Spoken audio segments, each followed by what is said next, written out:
Hello, my name is Paul Klipp. I'm the owner of Lunar Logic Polska, a web development company based in Krakow, Poland.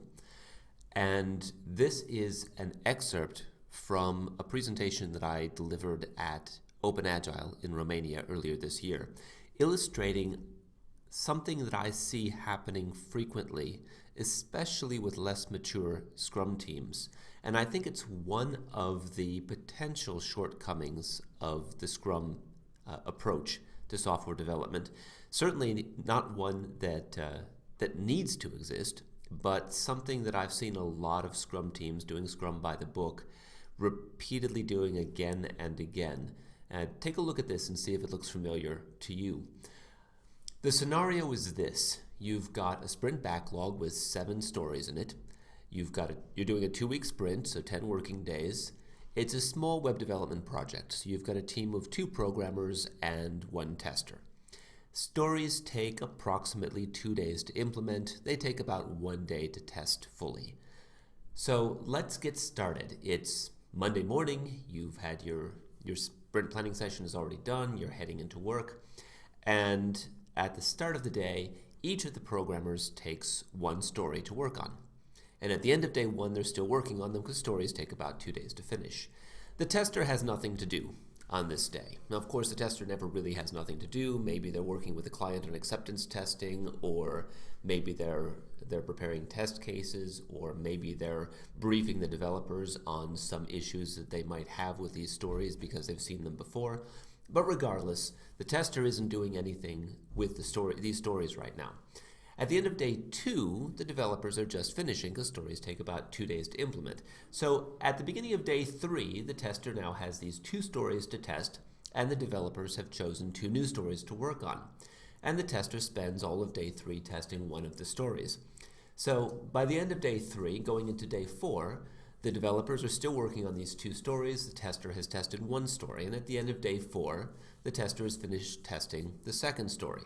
So at the end of day 4, we've got 2 stories that are just finishing being in progress, 2 stories that are tested. So going into day 5 now, one of the developers finishes their story and starts working on some of the bugs that have been reported. The other developer finishes up their story and starts working on some of the bugs that have been reported. So at the end of the first week of the iteration, you have something that looks like this. You've got 4 stories that have been implemented. 2 of them have been tested. Bugs have been found. The bugs have been fixed. But in terms of value delivered, nothing is done at the end of the first week. And going into the second week now, the developers have finished fixing these bugs. So by day 6, day 7, the bugs are sent on to testing to test, and the developers are grabbing new tasks. And it's around day 7 or day 8, assuming that there were no additional issues found in regression testing, and we'll assume for the time being that that's the case. Then it's about day 7, day 8 that keep in mind here on day 6, day 7, the tester has been testing these other stories that have been sent in because they couldn't test the bugs that have been fixed. So it's around day 8 that there's actual completed items being moved to done. So you end up with a burn down chart that looks very much like this. Now, this does not mean that the team is not doing value-adding work. It doesn't mean that the things that they're doing don't need to be done. But from the point of view of project tracking, from the point of view of delivering completed functionality, from the point of view of the product owner who's supposed to be acceptance testing these features, it's very, very frustrating watching day in and day out no value being delivered, which is in a deployable state. And all of the regression testing, all of the final closing of stories, all of the acceptance testing takes place at the very end of the iteration, which can be very problematic if something doesn't pass acceptance testing. So let's see what happens when we take just one of the practices proposed by the Kanban approach to software development, and that is work in process limits. And this suggests that you can achieve better flow by limiting the amount of waste, by limiting the amount of work that's in process but not yet delivered. And the way we're going to do that is we're going to take the exact same board, the exact same scenario, the exact same team, And we're just going to add reasonable limits to the amount of work that can be in each stage of the value chain at any given point in time.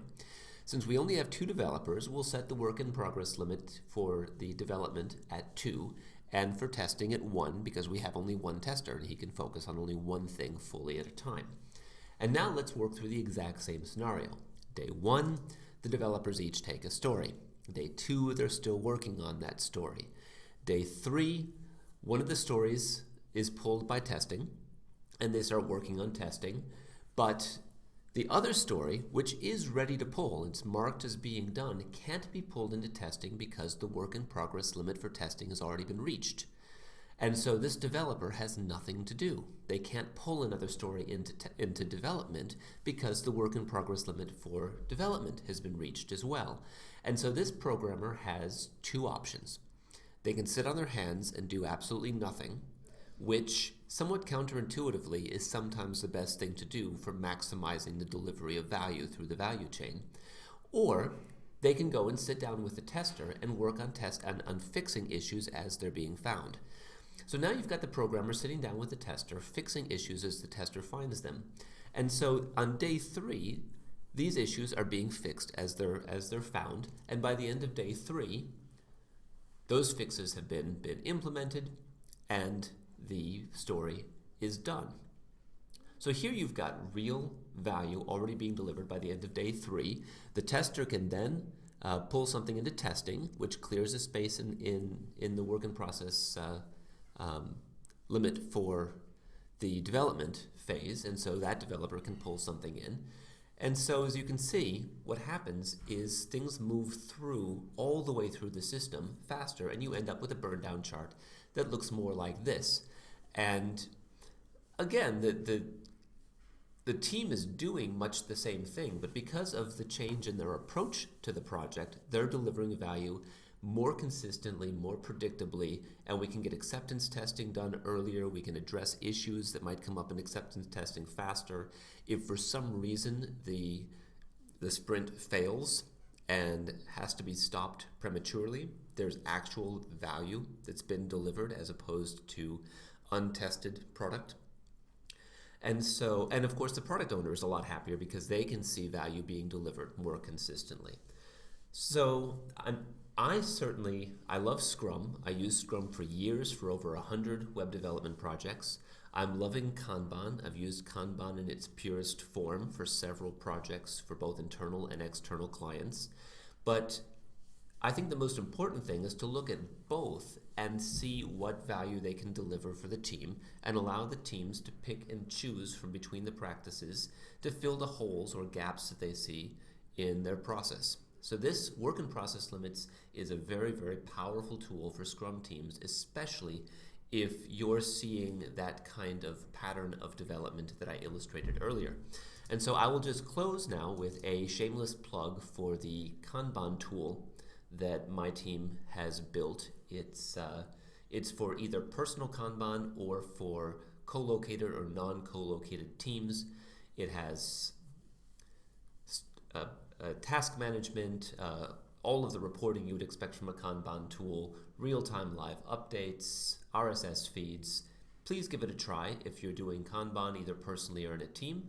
And if you've got any feedback for me, you can send it to Paul, P-A-U-L, at kanbanery, Kanbanery.com. Thank you very much for listening.